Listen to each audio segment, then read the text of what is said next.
creo que sumamente cierto, ¿no? Nada es gracioso en política, y sobre todo en una situación así, y más aún con una pandemia como la que estamos enfrentando, y peor aún con la crisis económica que nos está también azotando duramente. Es un contexto sumamente particular, sumamente particular. Acá le llamamos megacrisis. Esto es una tremenda gran crisis que ahora a la crisis sanitaria y a la crisis económica se suma esta crisis política.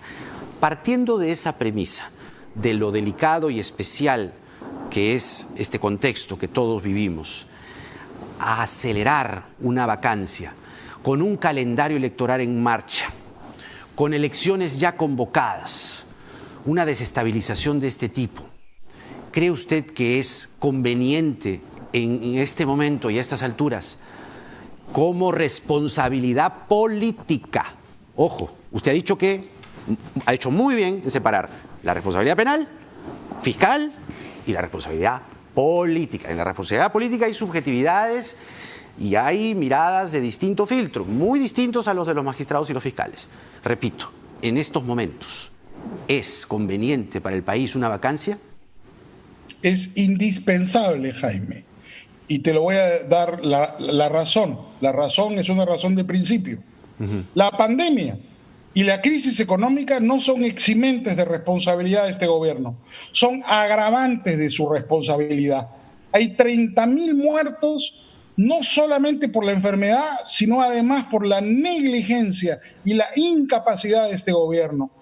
Otra moción de vacancia podría ser perfectamente presentada para buscar la responsabilidad política de pero las eso no está en la vacancia. Es decir, no, pero me lo estás preguntando. Entiendo su opinión. Contestarte. Sí, pero no está en la vacancia. Bueno, no, pero me estás preguntando. Sí. Y yo te digo, es un agravante, no es un eximente. De tal manera que no podemos sostener que porque hay una pandemia y una crisis económica ocasionada por el gobierno, teoría de los actos propios, eso es elemental en cualquier discusión jurídica o política, es un eximente de responsabilidad, es un agravante. Ahora, ciertamente ellos han provocado la crisis económica. También hay subjetividades, porque no somos el único país del mundo que enfrenta una crisis económica. Todos los países van a pérdida y en rojo este año. El coronavirus ha arrasado las economías. Fíjese nomás en Estados Unidos. Es decir, sí, claro, ciertamente se pueden criticar cuestiones de forma, de que no llegó el bono, un Estado que no tiene contabilizados a todos sus ciudadanos, pero no es que per se Vizcarra y su equipo ministerial y su gobierno han dicho vamos a arruinar la economía de los peruanos, ¿no? Discrepo. Yo creería que hay por lo menos dolo eventual, porque la forma como se ha manejado la crisis económica, discúlpame, tiene por lo menos una responsabilidad por negligencia. Ya que me preguntas por la opción hubiese sido estar comparemos menos un caso.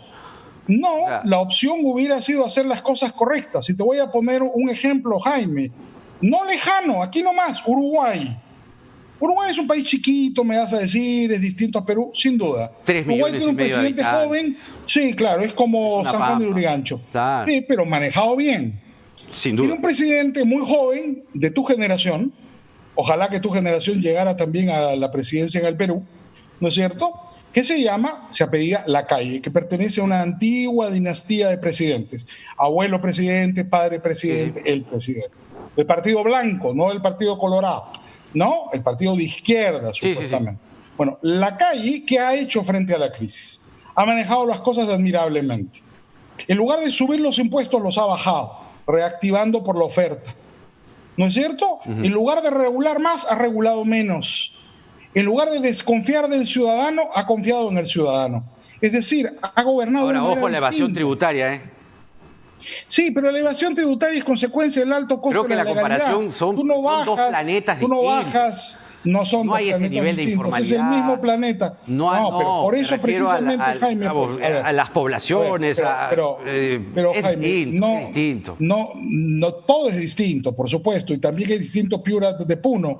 El problema básico que tú tienes en la distinción Pero hay un tema transversal, pues, de informalidad en el Perú. No, acá pero claro, y de informalidad podemos conversar el día que quieras. He escrito algo por ahí. Lo sé. Creo que puede ser útil, ¿no es cierto? Mira, la consecuencia de la informalidad es consecuencia, perdón, del alto costo de la ley. Entonces, si tú subes los impuestos, hay más informalidad, pues. Entonces, si tienes que bajar la informalidad, baja los impuestos. Lo que está haciendo el gobierno es equivocarse por completo. Entonces, no pretendamos sostener falazmente, discúlpame el término, yo lo entiendo, es un argumento retórico que están utilizando los defensores del gobierno y tienen todo el derecho de usar los argumentos que quieran, pero es una falacia sostener que la pandemia, ¿no es cierto?, que ellos no han sabido administrar, y la crisis económica que ellos han contribuido a provocar son eximentes de responsabilidad de Vizcarra en mañana, son agravantes.